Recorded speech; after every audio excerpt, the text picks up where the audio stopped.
वैसा सब कि मैं प्रोस्टिट्यूशन पे लिखा था कि थोड़ा सा अजीब सा टॉपिक हो जाता है, बट मैं लिखता हूँ तो कि इस सभ्य समाज की एक गजब कहानी है, इस सभ्य समाज की एक गजब कहानी है। दोष वही लगाते हैं जो खुद ही दोषी हैं, और फेक हमें जिस्मानी दलदल में ये कहते हैं, फेक हमें जिस्मानी दलदल में ये कहते हैं ये लड़की अच्छी नहीं, इसकी यही कहानी है।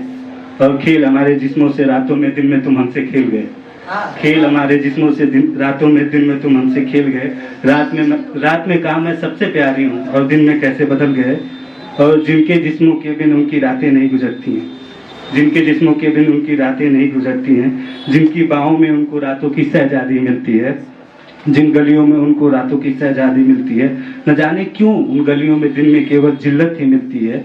और वो रातों की सहजादी दिन में कैसे चरित्रहीन हुई, और वो रातों की सहजादी दिन में कैसे चरित्रहीन हुई। जन्नत वाली बाहें दिन में कैसे चरित्रता के अदू की प्रतीक हुई। और इस सभ्य समाज की एक गजब कहानी है। दोष भी वही लगाते हैं जो खुद ही आरोपी हैं।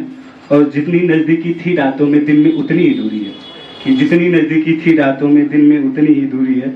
जिसको दुत्कारा था दिन में रात में वही चाहिए, ये कैसी मजबूरी है।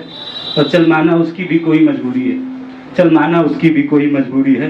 पेट पालना अपनों का भूख भी बड़ी जरूरी है। और अपनी जिस्मानी भूखमारों के कारण तुमने उसको बदनाम किया, और अपनी जिस्मानी भूखमारों के कारण तुमने उसको बदनाम किया। मदद नहीं की पर तुमने उसको चरित्रहीन किया। और अपने चरित्र को भूल गए हो तुम उन पर उंगली उठाते हो, अपने चरित्र को भूल गए हो तुम उन पर उंगली उठाते हो। और खींची है जिस हाथ से साड़ी उस हाथ से समाज उठाते हो।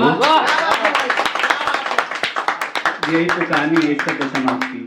दोष भी वही लगाते हैं जो खुद ही आरोपी है।